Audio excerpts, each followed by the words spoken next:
Hello viewers, मैं astro sir से सुरेंद्र राय स्वागत करता हूं आपको अपने चैनल में और उम्मीद करता हूं कि आप बहुत ही बढ़िया होंगे। मित्रों, यदि किसी व्यक्ति के पास साहस नहीं हो, संघर्ष करने की क्षमता नहीं हो, अपने ऊपर कॉन्फिडेंस नहीं हो, तो वह व्यक्ति ज़िंदगी में कुछ भी हासिल नहीं कर सकता है। हाँ, बुद्धि और विवेक के बल पर वह धन तो कमा सकता है, लेकिन उस धन को रोक भी नहीं सकता है, उसकी सुरक्षा प्रदान नहीं कर सकता है। तो व्यक्ति को आगे बढ़ने के लिए जिस तरह से बुद्धि विवेक जितना ज़रूरी है, तो उतना ही ज़रूरी है उसको अपने ऊपर कॉन्फिडेंस होने की, एक बोल्डनेस होने की और एक साहस और संघर्ष करने की। हालांकि ये दुर्भाग्य से सबको सब चीज़ें नहीं मिल पाती है, लेकिन ऐसा भी नहीं है कि कभी किसी को कोई मौका ही नहीं मिलता है। कभी न कभी ऐसा मौका ज़रूर आता है जब आदमी की बुद्धि भी तीव्र होती है, विवेक भी सही से काम करता है, साहस और संघर्ष की भी कमी नहीं रहती है और बोल्डनेस भी रहता है और उसके साथ साथ कॉन्फिडेंस भी रहता है। तो कुछ इसी तरह का मौका ये वृश्चिक राशि वालों के लिए, वृश्चिक लग्न वालों के लिए ये जून माह ला रहा है। तो आइए देखते हैं कि जून 2023 कैसा रहता है वृश्चिक राशि वालों के लिए, वृश्चिक लग्न वालों के लिए। तो मित्रों, आगे बढ़ने से पहले आइए हम देखते हैं कि आपके ग्रहों का गोचर किस तरह से आपकी कुंडली का निर्माण कर रही है इस माह में। तो ये रही आपकी कुंडली। आपके चतुर्थ भाव में शनि बैठे हुए हैं, शनि स्वराशि के होकर बैठे हुए हैं, ये अपनी मूल त्रिकोण राशि में बैठे हुए हैं। आपके षष्ठम भाव में साहसिक ग्रह राहु बैठे हुए हैं, बृहस्पति बैठे हुए हैं और बुध बैठे हुए हैं। नवम भाव में मंगल हैं और शुक्र हैं, हालांकि मंगल नीच के हैं। द्वादश भाव में आपके केतु बैठे हुए हैं। चंद्र की मैंने गणना नहीं की है क्योंकि ये मासिक राशि फल है और चंद्रमा 2 दिन में ये राशि परिवर्तन कर देते हैं। हालांकि जून माह के लिए आपने बहुत सा ऐसा वीडियो देखा होगा जिसमें ये कहा गया होगा कि मंगल आपके नीच के हैं, अच्छे नहीं हैं, आपके राशि स्वामी वीक हैं। लेकिन मित्रों, मैं आपको ये कॉन्फिडेंस दिलाता हूँ कि मंगल आपके नीच के हैं, ऊंच के हैं, इससे आपको कोई अंतर नहीं पड़ता है।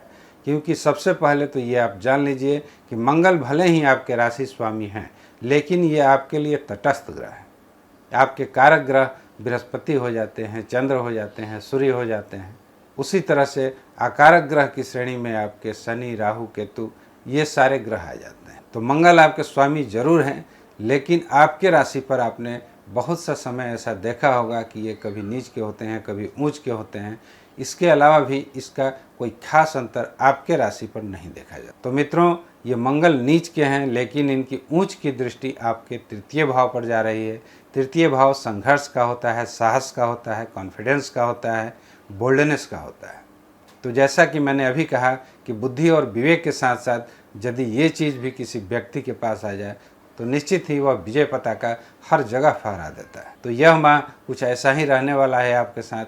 आपको कॉन्फिडेंस की अभाव नहीं होगी, बोल्डनेस की कमी नहीं होगी और साहस और संघर्ष की भी कमी नहीं होगी। तो निश्चित ही इस माह में आप अपने पेंडिंग कामों को भी पूरा कर सकते हैं या कोई ना कुछ ऐसा नया चीज़ आप प्राप्त कर सकते हैं या शुरुआत कर सकते हैं या किसी भी चीज़ की प्राप्ति आप कर सकते हैं यदि थोड़ा सा आप उसके लिए इंटेंशन बनाते हैं तो मित्रों, आपका इस माह में साहस, संघर्ष, बोल्डनेस, कॉन्फिडेंस बहुत ही ऊंचा चढ़ा रहेगा और आप किसी भी पेंडिंग काम को इस माह में अवश्य करने में सफल होइएगा। अब आगे देखते हैं कि इनके साथ जो शुक्र बैठे हुए हैं उनका क्या फल आएगा आपके कुंडली में। तो मित्रों, जैसा कि आप भी जानते हैं कि शुक्र एक लग्जरी लाइफ देने वाले ग्रह हैं और ये जब मंगल के साथ युति कर रहे हैं तो इनमें एक बल की प्राप्ति हो रही है।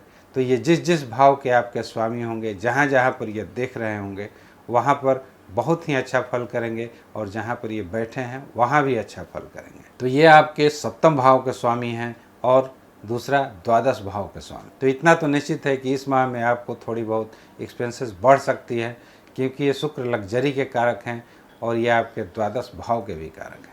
तो इस माह में आप अपने शौक़ के ऊपर, अपनी लग्जरी के ऊपर कुछ न कुछ खर्चा अवश्य कर सकते हैं, चाहे वो गाड़ी से रिलेटेड हो या भौतिक सुख सुविधाओं से रिलेटेड हो। पति पत्नी का जो एक संबंध होता है इस माह में मधुर बने रहेंगे। हाँ, शुक्र और मंगल की युति थोड़ा सा व्यक्ति को रोमांटिक जरूर बना देता है, अतः इन सब मामलों से यदि आप अपने आप को सावधान रखें तो ये आपके लिए बेहतर होगा। अब आइए देखते हैं हम शनि के ऊपर। शनि आपके चतुर्थ भाव में बैठे हुए हैं। चतुर्थ भाव भूमि का है, भवन का है, वाहन का है और ये स्वराशि का होकर बैठे हुए हैं, तो निश्चित ही इन सारी चीज़ों की प्राप्ति ये कहीं ना कहीं आपको करा ही रहे होंगे, इसमें तनिक भी दो मत नहीं है। हाँ, ये अलग बात है कि किसी को भूमि का सुख मिलेगा, किसी को भवन का सुख मिलेगा, किसी को वाहन का सुख मिलेगा, लेकिन ये अब शनि आपके वक्री होने जा रहे हैं। इस माह में 17 तारीख को ये वक्री होंगे और पूरे 140 दिनों के लिए वक्री रहेंगे।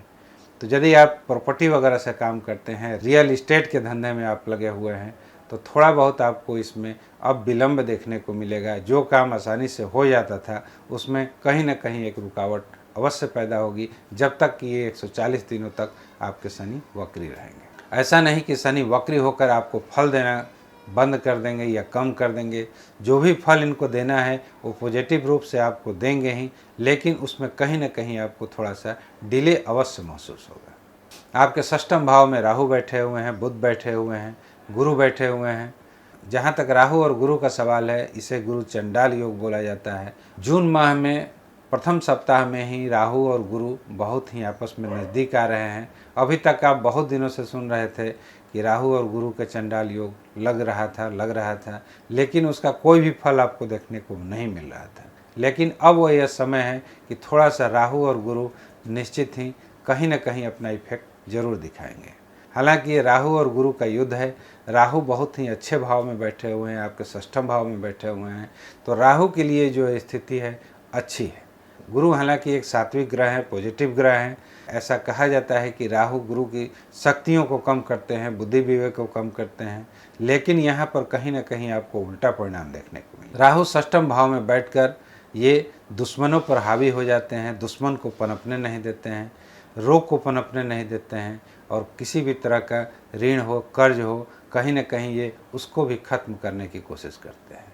तो यहाँ राहु आपके लिए पॉजिटिव हैं, और यहाँ पर गुरु के चलते ही थोड़ी सी राहु की शक्तियों का ह्रास जरूर होगा, लेकिन फिर भी राहु और गुरु का एक जो संघर्ष है वह सिर्फ आपके प्रथम सप्ताह तक ही चलने वाला है। जून के प्रथम सप्ताह के बाद ये गुरु और राहु की दूरियां बढ़ जाएगी, अतः एक दूसरे पर ये हावी नहीं हो पाएंगे। इस योग से आपको डरने की आवश्यकता नहीं है।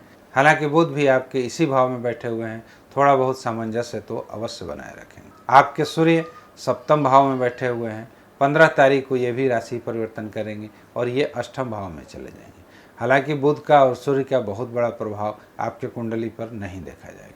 अब आइए कुछ दृष्टियों के बारे में चर्चा कर ले रहे हैं। बृहस्पति की एक दृष्टि आपके दसम भाव पर जा रही है। दसम भाव कैरियर का भाव होता है, तो निश्चित ही कैरियर के मामले में इस माह में आप धनी रहिएगा। बृहस्पति की दृष्टि में अमृत की वर्षा होती है, तो ये आपके पंचम दृष्टि से आपके दसम भाव को देख रहे हैं। दसम भाव कैरियर का होता है। यह माह कैरियर की दृष्टि से बहुत ही अनुकूल रहने वाला है। धन की दृष्टि से अगर आपकी कुंडली देखा जाए तो उस पर भी बृहस्पति की नवम दृष्टि पड़ रही है, अतः धन को लेकर भी आपको किसी भी तरह की चिंता या परेशानी होने वाली नहीं है। धन का जो आवागमन है वो सही रहेगा। धन से रिलेटेड किसी भी तरह की आपको कोई परेशानी नहीं होने वाली है। तो मित्रों, कुल मिलाकर आपकी कुंडली का जो परिणाम है जून माह में निश्चित ही अच्छा रहने वाला है। थोड़ी सी सावधानियां हैं जिसे कि मैं आपको बता दे रहा हूं। यदि आप विद्या वगैरह के क्षेत्र में हैं तो थोड़ी सी उसमें आपको परेशानी देखने को मिल सकती है। संतान की तरफ से भी थोड़ी बहुत चिंताएं हो सकती हैं। उपाय के तौर पर आप हो सके तो गुरुवार के दिन किसी भी गुरु का दर्शन करें, मंदिर वगैरह जाएं बृहस्पतिवार के दिन, तो यह आपके लिए बहुत ही अनुकूल माह रहने वाला है। तो मित्रों, साहस, पराक्रम, धन, वैभव के हिसाब से यह माह अति उत्तम रहने वाला है। आप अपने साहस और पराक्रम के बल पर इस माह में बहुत कुछ प्राप्त कर सकते हैं। यदि मेरे वीडियो का कंटेंट अच्छा लगे तो कृपया लाइक, शेयर और सब्सक्राइब जरूर करें। Thanks for watching. मिलते हैं एक नए वीडियो के साथ। नमस्कार।